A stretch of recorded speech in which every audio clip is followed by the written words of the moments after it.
بسم الله الرحمن الرحیم ملګرو بجټ د راتلونکي کال لپاره د آمدن او د اخراجاتو تخمینی تمویل شي. په تیر ویډیو کې د پاکستان د آمدن ذرایع هغه باندې بحث کړو.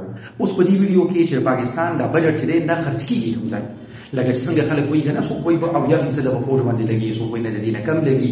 په حقیقت کې په کوم یو شوبه باندې کم ځای کې د پاکستان بجټ ډیر لګي هغه باندې ما بحث کوو او دا عدد شمار چې ما لیکلي دي دا ما ارګونو کې او پیسو کې نه دي لیکلي بلکې دا ما پرسنټیج لیکلی دی چې د پرسنټیج نه په اسانه باندې باندې سمجھ کې خبره راشي. پاکستان بجټ چې دی د ټولو نه زیات لکه 50% یعنی د نیمې نه هم سیوا دا په پاکستان باندې چې کومې قرضې دي نو د هغې په ادایګۍ کې د هغې په واپسۍ کې او د هغې باندې چې کوم سود خېږي د هغې په ادایګۍ کې لګي.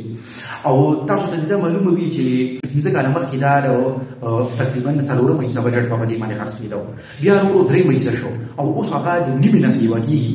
نو که چېرې داسې حالات روان دي د پاکستان د اقتصاد او معیشت نو راتلونکي وخت کې به د پاکستان 80% او 80% دا بجټ بیا په قرضو په واپسۍ کې او په سودونو باندې خرڅ کېږي.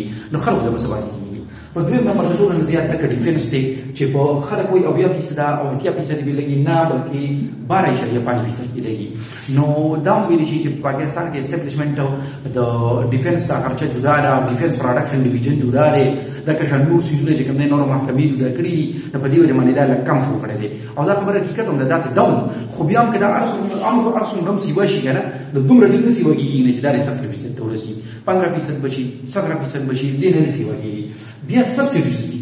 سبسیډي کېدای شي تاسو پیژنئ که نه پیژنئ نو ګورئ سبسیډي چې کله یو څیز خرڅېږي او هغه د هغې قیمت ډېر زیات او عام پبلک چې کوم دی خلک چې دي نه د هغې د اخیستو نه ناتوانه برداشت نه وي نو د هغې د وجې نه حکومت د هغې دپاره د ریټ کمولو دپاره خپله چې کوم دی پیسې خرچه کوي. او په پاکستان کې دا کله نه کله چې کوم دی په کار باندې په یو دا چې کوم فرټیلایزر دی سره ده نو په دې باندې سبسیډي ولګوي نو قیمتونه ورته لږ کم دي. دا 7.4% دی. خو تاسو ته دا پته چې دا دې بیروي په بجټ کې تقریبا 1000 ارب روپونه سیوا په سبسیډي ورکوي. نو دا سبسیډي چې دا په دې کې تقریبا 900 ارب روپۍ صرف او صرف د بجلی سېکټر له ورکوي. لکه چې یونټ ګران دی نو موږ به یونټ لګا ځان ملایږي او حکومت به کوم د باقي خرچه په خپل ځان باندې برداشت کوي.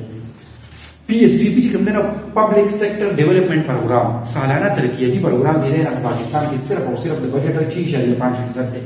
نو چې 6.5% دی وای دا 950 ارب روپۍ دي. اوس خپل تاسو سوچ وکړئ چې هغه ملک په څه ترقي وکړي چې هلته کې په ترقۍ باندې 6.5% پیسې لګي.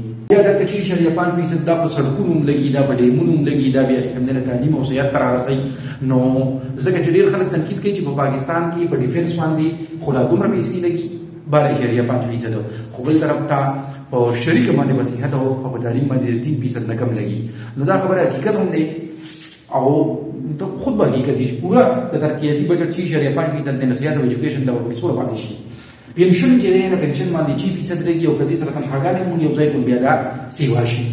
نو دا ځکه په پاکستان کې رسو کارونه دا بحث شروع دی چې په څه طریقه باندې دا پنشن چې دی دا ختمول پکار دی چې دا حکومت باندې یو غټ بوج دی. اوس د سرکاري محکمو او ادارو او د سیول ګورنمنت د چلولو لپاره چې په دې کې بار ګوري مې په دې کې وزیر اعظم نوالي د AC اسسټنټ کمشنر تر دورو پورې چې یې کا په ملک کې دنده کې باري او د روزانه دفتري کاروایانې چې چلیږي سرکاري ادارې دا هغې لپاره 5% تقریبا د بجټ الوکیشن دی او اخر کې دا ادر سیکنډري نو دا 12% دی. دا لګي چې کوم نه نور چې کوم پاتې مدونه یې په هغې کې لګي. نو امید دی چې د ویډیو نه مثلا زده کړه تاسو کړي د داسې ویډیو لپاره زموږ چینل ګورئ. ډېر مننه.